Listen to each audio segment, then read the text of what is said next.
네, 여러분 반갑습니다. 이란, 이스라엘 이 충돌, 중동 사태가 또 다른 변곡점을 맞고 있습니다. 이번에는 미국 트럼프의 개입인데요. 트럼프 대통령이 G7 정상회담이 열리는 캐나다에서 회의를 하다 말고 급한 일이 있다 하면서 미국 군용기를 타고 바로 미국으로 돌아왔습니다. 그런 다음에 백악관에서 국가안보회의 NSC를 긴급 소집을 했는데요. 이 NSC 국가안보회의라는 것은 군의 총책임자들이 대통령과 함께 만나서 현재 안보 상황, 특히 위기 상황에 대해서 진단을 하고 대통령에게 현재 어떤 일이 벌어지고 있다, 어디가 위험하다 이런 상황을 보고한 다음에 대통령의 결단, 그렇다면 어떻게 대처하라 라는 그런 지시를 듣는 자리, 그러니까 사실은 미국의 군사적 행동에 최고 결정권을 가진 회의다 이렇게 볼 수가 있습니다. 이 회의를 긴급 소집을 했습니다.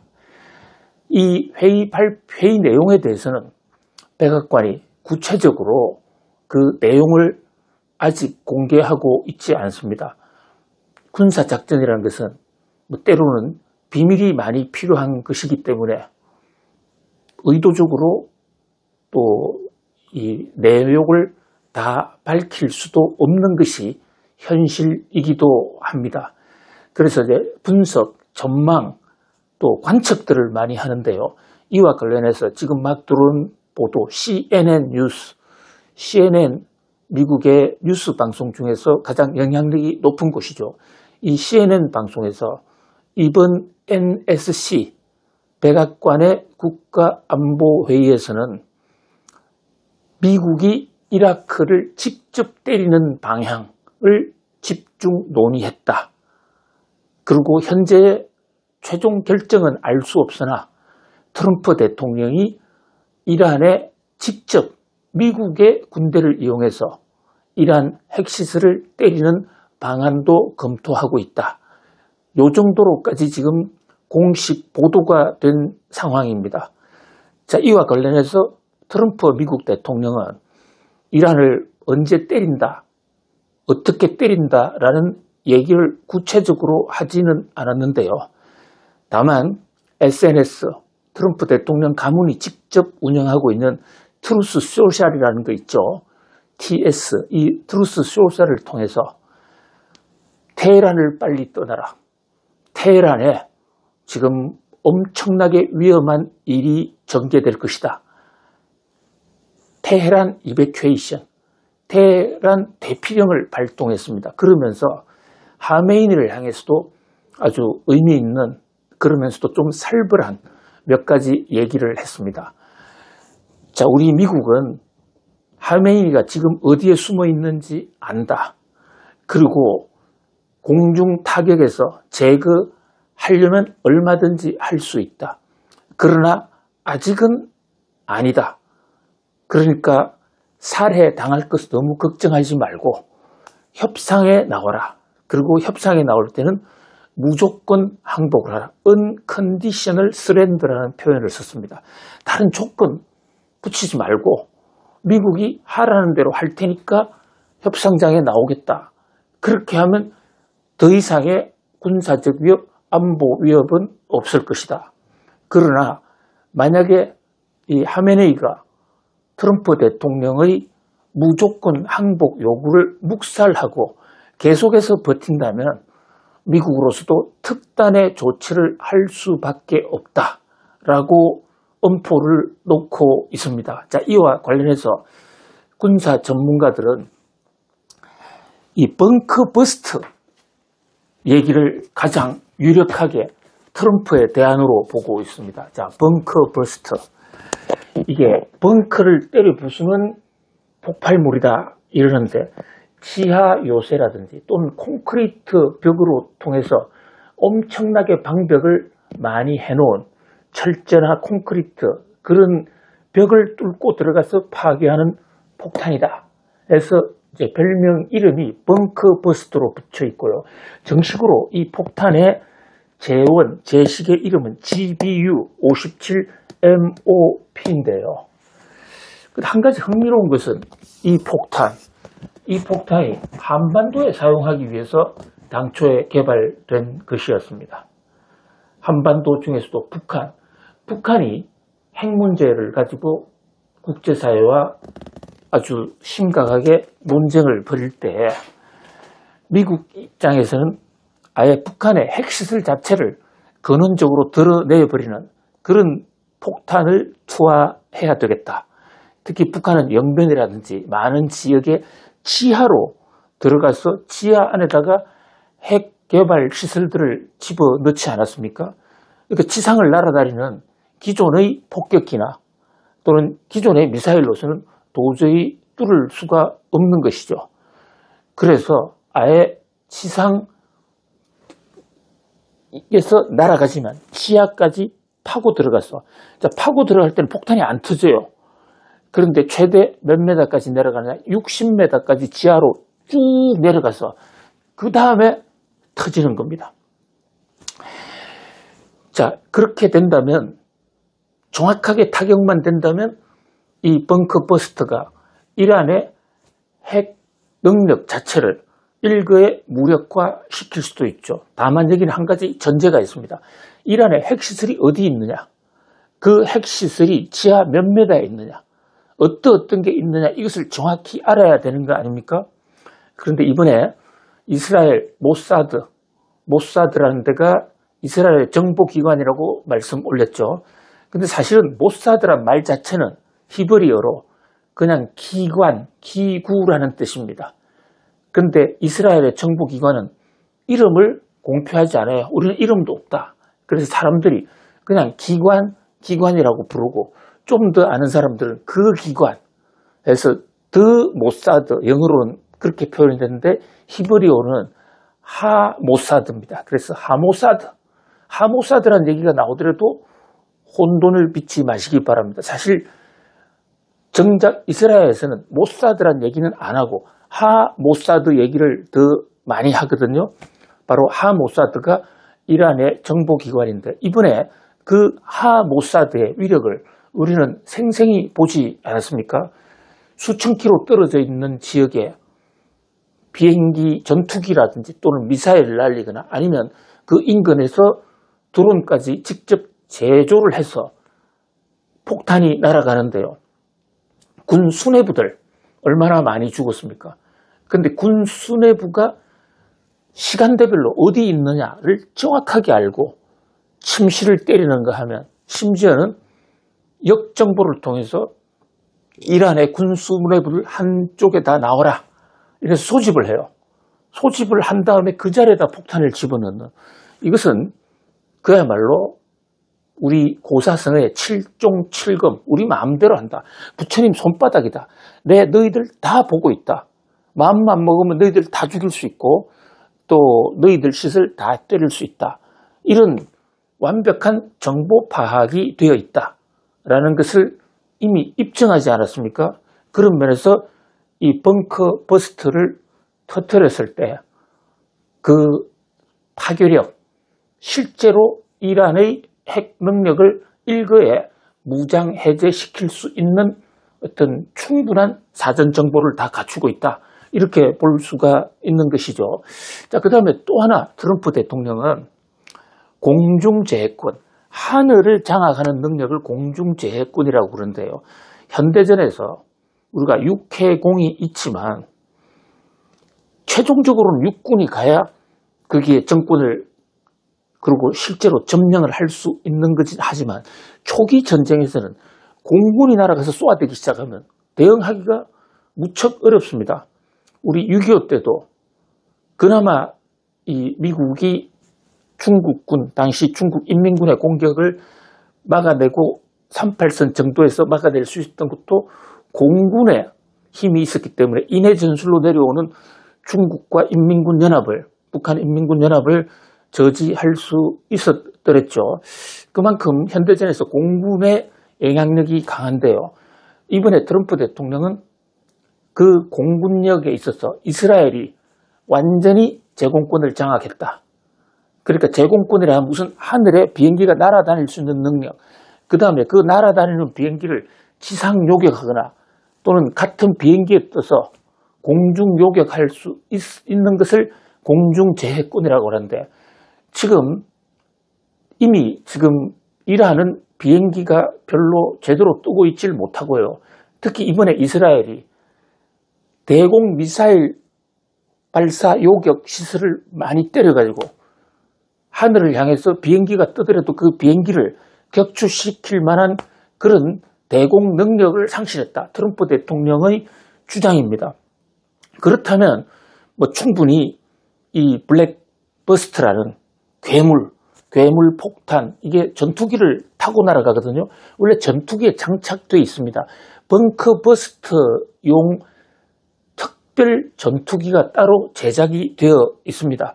그러면 그 전투기가 안전하게 날아갈 수도 있겠다. 그럼 날아가면 터뜨릴 것이고. 자, 그렇다면 트럼프의 일단 이란을 때린다는 전략은 물리적으로는 충분히 가능하지 않을까. 군사적으로도 충분히 가능한 수준까지 와 있다. 이렇게 볼 수가 있겠습니다. 그렇다면 과연 때릴까? 자, 때릴 능력은 있다 하더라도 이것을 반드시 때린다. 이렇게 단정을 할 수는 없죠. 왜냐하면 때렸을 때의 그 후폭풍이 만만치가 않기 때문입니다. 자, 첫 번째, 자칫 잘못 때리면요, 우라늄이 방출될 수가 있기 때문에 핵전쟁 아니고도 핵이 터질 수 있는 그런 우려가 있을 수 있습니다. 그 다음에 이제 두 번째는 사실 이 미국의 벙커버스트까지 나타났다. 이러면 이것은 지금의 전쟁은 이스라엘과 이란의 전쟁이지만 미국의 벙커버스트까지 나타났다. 이것은 미국이 직접 개입했다. 그렇다면 이란 입장에서는 이제 보복의 칼날이 이스라엘뿐만이 아니라 미국으로도 날아갈 수가 있죠. 물론 이란이 얼마나 보복할 수 있을지, 보복 능력이 있는지 이것은 아직까지 미확인 상태입니다만은, 그러나 이 쥐도 밟히면 꽥소리 한다. 골목에 막히면 큰 소리 하고 죽는다는 얘기에서 보여주듯이 이란이 어떤 행동을 할 수도 있습니다. 그때 할 수 있는 가장 큰 우려사항은 이란이 미국 본토를 때릴 능력은 100% 없다고 보여지고요. 다만 그 중동 각국에 미군 기지들이 있습니다.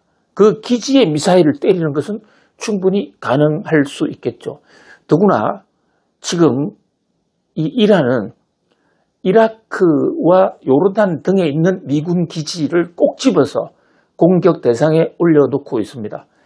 이스라엘의 전투기와 이스라엘의 미사일이 날아올 때 요르단 국경, 이스라엘 국경을 경유해서 이란까지 날아갔거든요. 이 대목에서 이미 이란은 영공을 열어준 이라크와 요르단의 책임이 있다. 우리도 그 지역 안에 있는 군사시설에 대해서 보복 카드를 검토하고 있다라는 얘기를 여러 번 해온 차거든요. 그런데다가 미제 이 벙커버스터가 동원이 됐다라는 사실이 공식적으로 확인이 되면 이란으로서는 일단은 때려볼 수가 있는 것이죠. 물론 그걸 때렸다가는 전면전이 되기 때문에 이란이 함부로 쓸 수 있는 카드는 아니겠습니다만은, 그러나 이스라엘과 이란 전쟁이 더 악화될 수 있다. 이것이 세계 경제에 또 타격을 줄 수 있다는 점에서 이코노미스트들이 지금 잔뜩 긴장하고 있고요. 이미 뉴욕 증시에서도 주가도 하락 반전을 했고, 특히 국제 유가가 다시 오르고 있습니다. 한동안에는 평화협상을 하는 것이 아닌가, 또는 이란이 항복을 하고 재협상을 시작하는 게 아닌가, 이런 기대 때문에 뉴욕 증시도 좀 안도하는 그런 분위기가 있었더랬어요. 그런데 지금 다시 분위기가 급전직하, 긴장 모드가 고조가 되고 있는 상황입니다. 자, 그렇다면 여기서 우리는 미국의 정확한 의도가 뭐냐? 자, 미국 입장에서는 이란이 핵을 보유하지 말라는 겁니다. 이것은 이란뿐만 아니라 미국은 세계 어떤 나라를 향해서도 핵을 보유하는 것을 용납하지 않겠다. 그래서 발족한 체제가 NPT, 핵 확산 금지 조약입니다. 현재 핵을 갖고 있는 나라는 세계적으로요, 미국, 영국, 독일, 그 다음에 러시아, 중국 5개 나라만 NPT에서 핵 보유국으로 인정하고 있습니다. 그러니까 이 나라 외에는 원칙적으로 핵 실험을 하거나 핵 보유하려면 NPT 협약에 따라서 그 나라를 때릴 수도 있어요. 그것이 유엔의 한 조약이기도 합니다. 물론 이 5개국, NPT의 핵 보유 허용 5개국, 미국, 영국, 프랑스, 또 중국, 러시아 여기에 들어가지 않는 나라 중에 핵을 실질적으로 갖고 있는 나라가 몇 나라 있어요. 이를테면 이스라엘, 그 다음에 파키스탄, 인도, 그리고 최근에는 북한에 어느 정도까지 진전된지는 모르겠지만 어쨌든 핵실험을 했다고 스스로 공표하고 있습니다. 그러니까 이 나라들은 NPT에서는 일단 완벽한 핵 보유국이라고 보지는 않는데, 그러나 여러 가지 사정 때문에 그냥 알고도 묵인하는 정도, 그런 정도로 지금 이스라엘은 핵을 보유하고는 있어요.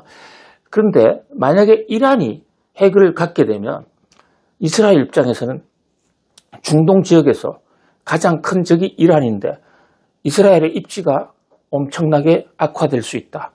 그동안에는 이스라엘이 중동의 어떤 나라도 핵을 갖고 있지 않은데 이스라엘만 핵을 갖고 있었기 때문에 여차하면 핵을 쓸 수 있다 해서 이스라엘에 대해서 다른 나라가 함부로 건드리지 못했고, 또 그 핵을 기반으로 나름대로의 안전한 주권을 보장받을 수가 있었는데, 만약에 이란도 같이 핵을 무장을 했다? 그렇다면 언제 이란의 핵 공격을 받을지 모른다. 그런 면에서 이스라엘이 불안정해지는 것이죠. 이런 사태를 결코 좌시할 수 없다. 이게 이스라엘 입장이고, 이런 이스라엘 입장을 받은 미국 입장도 이제 같이 이란을 향해서 핵을 보유하지 말라. 이렇게 공식 요구하고 있는 것이죠.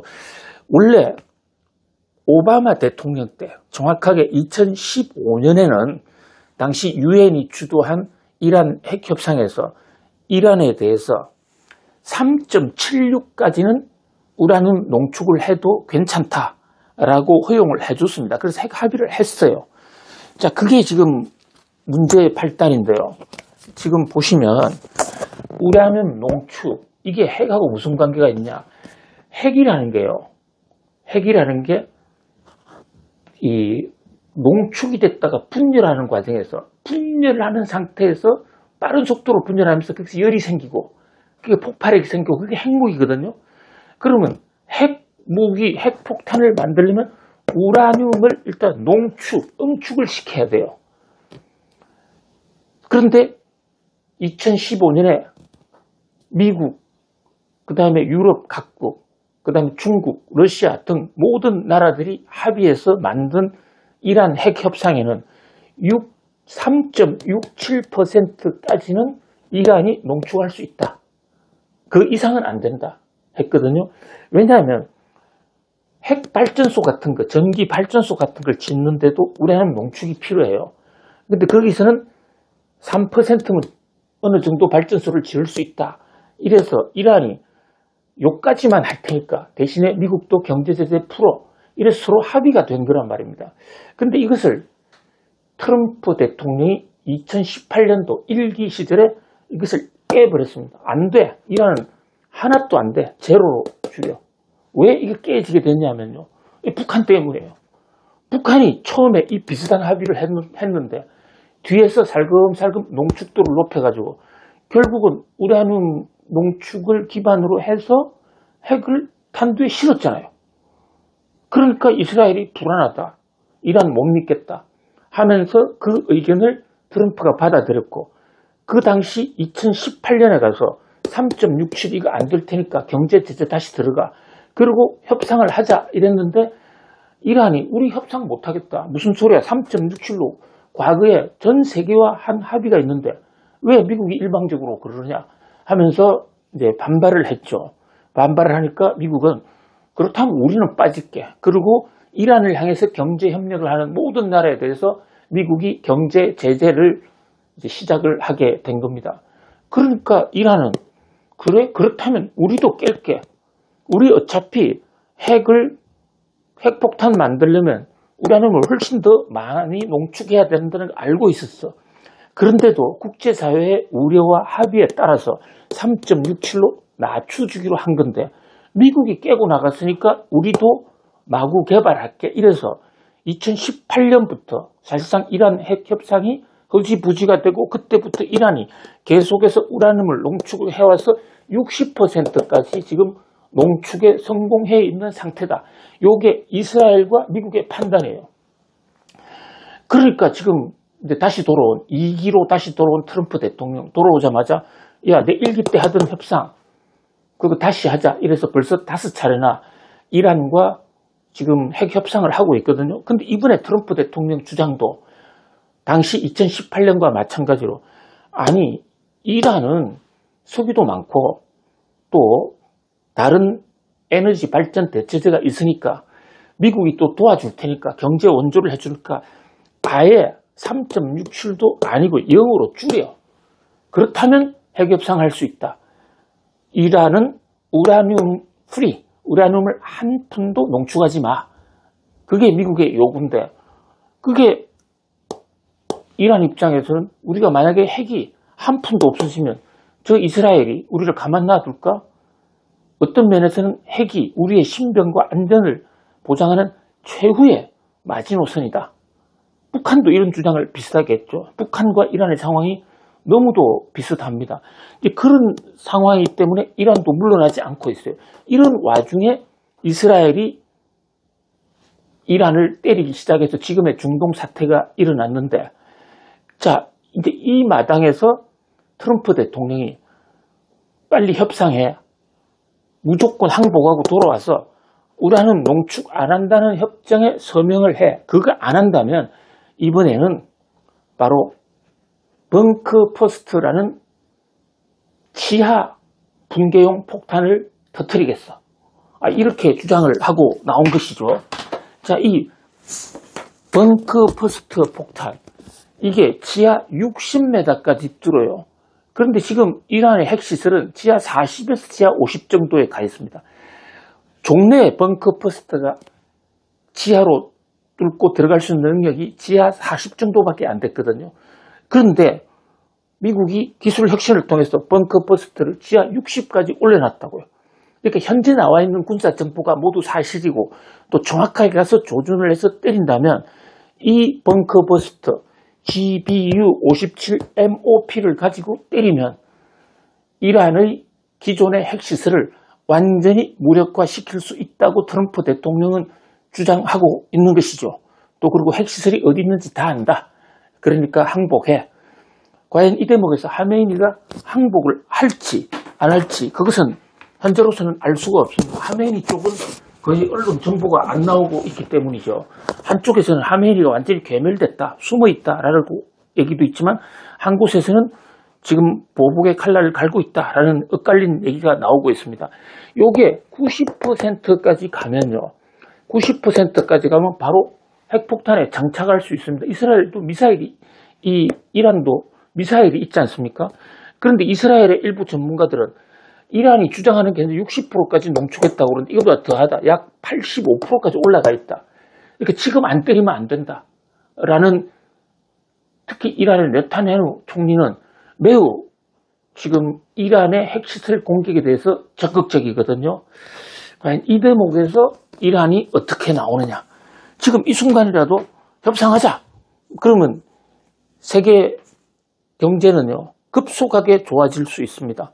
중동 사태도 급속 안정이 되고 특히 핵 협상을 새로 해서 이란이 우라늄 농축을 안 하겠다 이래 되면 서방은 엄청난 양의 경제 원조를 러시아에 해주고 그뿐만 아니라 그동안에 가해졌던 이란에 대한 경제 제재가 모두 해제될 테니까 우리 입장에서도 사실 지난번 영상에도 말씀드렸지만 우리는 원래 중동 석유와 관련해서 중동 진출을 이란을 통해서 했고 이란과 교류가 한때 제일 높았었습니다. 그런 관점에서 정말로 이란이 핵 개발을 안 하고 서방 세계와 좋은 관계를 유지한다고 그러면 우리의 이란 진출, 그동안에 많이 사장됐던 이란 시설 같은데 우리가 직접 나갈 수도 있고 굉장한 기회가 올 수도 있을 것입니다. 그러나 반면에 정말로 전쟁이 터진다? 이러면 거의 중동에서의 그 최악의 상황, 특히 그동안에 거론이 되면서도 아직까지 구체적으로 폭탄으로 나오지는 않았던 호르무즈 해협 봉쇄라든지 또는 사우디 유전에 대한 이란의 폭파, 또 주 중동 미군 군사시설에 대한 이란의 보복 같은 게 나오면 거기에 대해서 미국의 보복은 더 심해질 것이고 걷잡을 수 없는 사태로 갈 수도 있다. 그런 각도에서 지금 중동 사태가 중대한 변곡점을 맞고 있습니다. 우리 구독자님들도 좀 정신을 바짝 차리시고 이 사태 진전 여부를 지켜보아야 할 것 같고요. 김대호 TV에서도 그 진전 사항을 구독자님께 수시로 영상으로 찍어서 보내드리겠습니다. 자, 구독자님들 오늘도 성공하세요. 감사합니다.